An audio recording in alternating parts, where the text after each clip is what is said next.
Alright, let's take a look at the universe portrayed within a video game. Let's peer into a universe with humanoid animals and supernatural creatures. Let's take a look at Crystal Castles for the Atari 2600.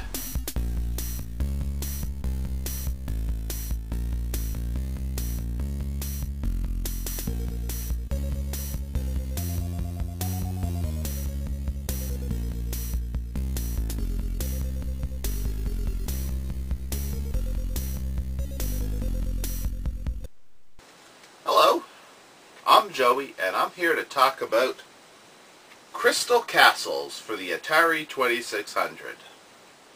One of my very first video games. In fact, my first video game was actually two video games, and in a way, two video game systems. The first video game system I ever received was a ColecoVision with the ColecoVision expansion module number 1. And if you don't know what the ColecoVision expansion module number 1 was, well, it was a device that used an expansion slot on the side of the ColecoVision to expand it. It was an add-on system, and it played Atari 2600 games. The Atari 2600, the first video game system to actually have a massive library of published titles that would later appear on other video game systems. And my first two video games, one was Donkey Kong, which actually is a pretty good game, and the ColecoVision version of it was pretty advanced for its time. And my other one was Crystal Castles for the Atari 2600. And this is actually my favorite of the two. And this one actually came out in 1984 as the copyright date. This one actually came out after the famous video game market crash. But the background story to Crystal Castles, well, you'd have to look in the manual for that, as with most video games from the time period.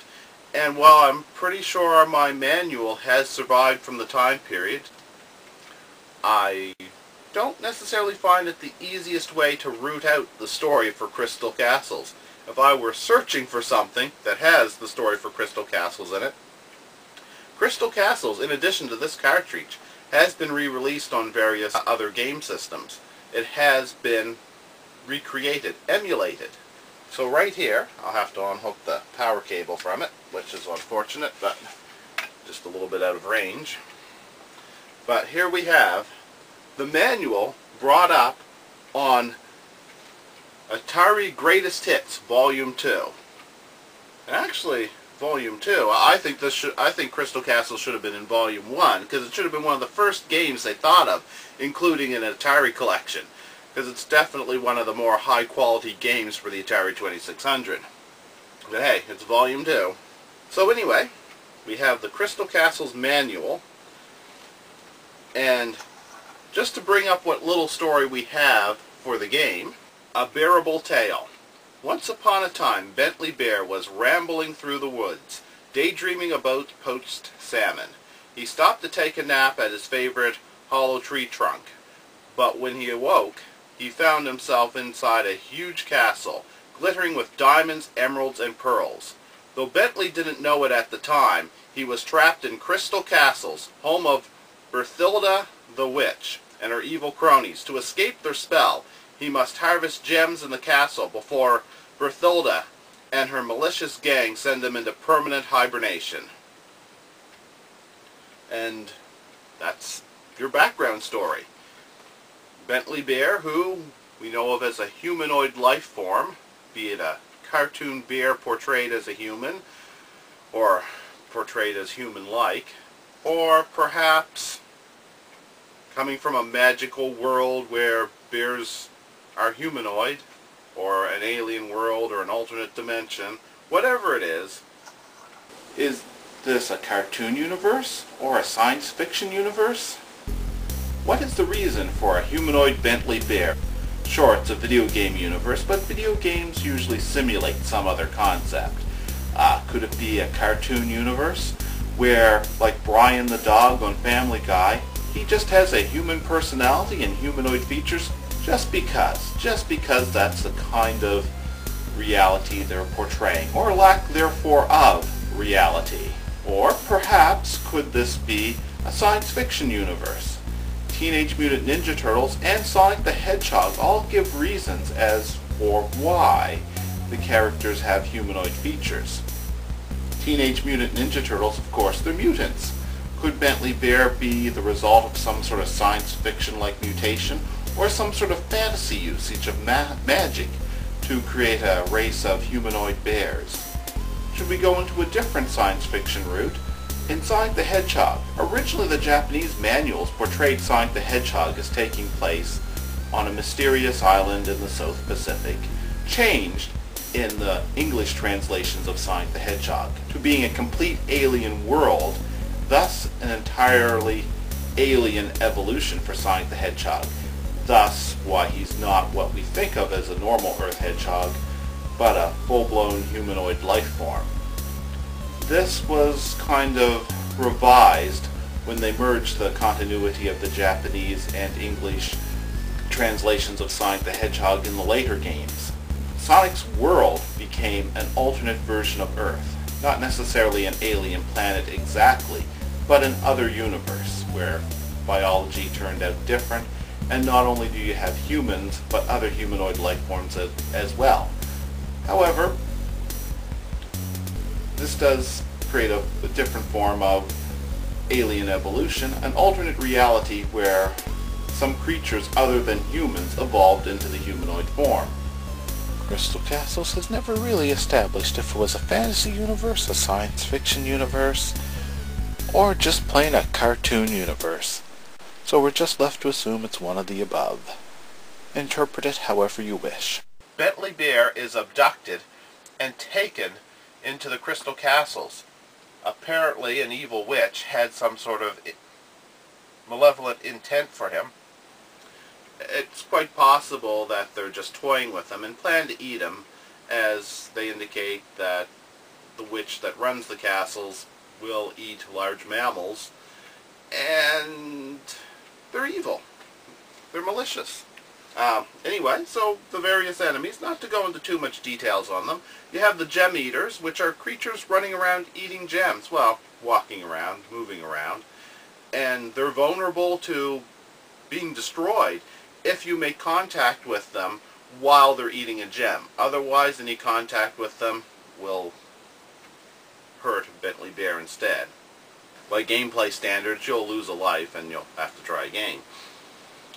Nasty trees, which are an interesting creation. Actually, one of my favorite video game concepts was the nasty trees. They're basically tree-like beings that run around and chase you quite quickly, actually, for a tree. That's unusual. Crystal balls, which are, well, they're a crystal ball with a face that roll around chasing you.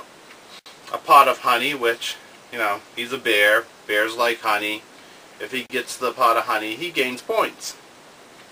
A swarm of bees, that tends to come for the pot of honey if you don't collect the pot of honey quickly, and they will chase Bentley Bear around. Ghosts and skeletons, they're supernatural creatures. Perhaps they were trapped in the castle prior to Bentley as living beings, and are, you know, now dead, and the castle somehow keeps their spirits drifting around. They're not particularly hostile, they don't seek you out, but if you make contact with them, again, they are harmful, just like making contact with a gem eater at the wrong time, or the nasty trees, or the crystal balls, or the swarm of bees. The Witch's Cauldron, which is basically an obstacle which you will need to avoid. And then there's Berthilda the Witch, and I will go into the detail on her character, since she's the one that trapped him in these castles. She's the one that trapped Bentley Bear. Berthilda the Witch has a touch that's fatal, but Bentley can smash her if he's wearing the magic hat. The only thing predictable about her is her favorite snack, large furry mammals served with a béarnaise sauce. A bear joke. He's a bear. And of course, there is a magic hat in the game. If Bentley manages to acquire a magic hat, it will protect him against enemy attack temporarily. He can use it to destroy some enemies, mainly Berthilda the Witch. And it only gives him power temporarily. And in the later levels, if he doesn't collect it quickly, it'll transform into a crystal ball, which is the very same crystal balls that chase you and antagonize you. And while this game is, of course, on the Atari 2600 and very simple, and of course emulated on the Nintendo DS and 3DS as part of Atari's Greatest Hits Volume 2, there actually is, it's not a real sequel of sorts, but kind of a sequel, kind of a, I don't know what you'd call it, but the character Bentley Bear from Crystal Castles, this was not his last adventure. Bentley Bear comes back for Atari carts. And Atari carts, it doesn't look like him, but that's supposed to be Bentley Bear on the cover art. And, well, he doesn't look the same here, so I'll just consider that misleading. The character in the game is clearly stated to be Bentley Bear. On the back of this, I actually can see a level where it looks like there's a shiny white castle in the background, and that could quite possibly be the Crystal Castles. I'm not sure. There's a lot of references to other Atari games, older Atari games, Bentley Bear being one of them, although most of the racers in this game are original creations for this game, Bentley Bear being the exception.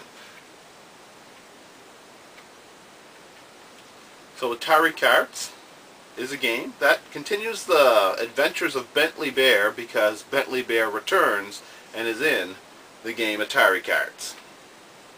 And of course, the world hasn't completely forgotten about Crystal Castles. Wreck-It Ralph, this is the combined DVD and Blu-ray set. As you can see, there's references to Street Fighter, a game that's classic, although I never really got into it too much, and there's Q*bert, and there's Sonic the Hedgehog and Dr. Eggman. References in this game, actually not game, but references in this movie that I really liked. Somebody else is in there, and of course I must be referring to Bentley Bear. Let's see. Oh, yeah, there he is. Right over there. Right there in the corner. Right there. That's supposed to be him there. So if that truly is Bentley Bear as the internet says, then, well, Wreck-It Ralph remembers Crystal Castles. Well, personally, Crystal Castles for the Atari 2600 is a game I recommend, and while I actually prefer the Atari 2600 remake over the original arcade game, if you are curious about the original arcade game, not only is it available in the previously mentioned Atari Greatest Hits Volume 2 for the Nintendo DS, which of course you can also play on a Nintendo 3DS, but it's also available on the Sega Dreamcast. This game here, or game disc, for the Sega Dreamcast, does not contain the Atari 2600 game. However, it does contain the original arcade version of Crystal Castles. And if you're simply interested in checking out that arcade game, then this will do it. If you have a Sega Dreamcast, of course, and everybody should have a Sega Dreamcast. They're actually an impressive system for their incredibly short run. So, Crystal Castles, you can get it on the Sega Dreamcast, you can get it on the Nintendo 3DS. The original Atari 2600 definitely had the game. So it's a game I recommend. It's one of my favorite games. So, if you see it released again, I recommend checking it out. And hopefully you found this interesting if you were curious about Crystal Castles, or if you just wanted to nostalgically take another look at an old video game that you might already be familiar with. And perhaps I'll discuss Crystal Castles again sometime in the future.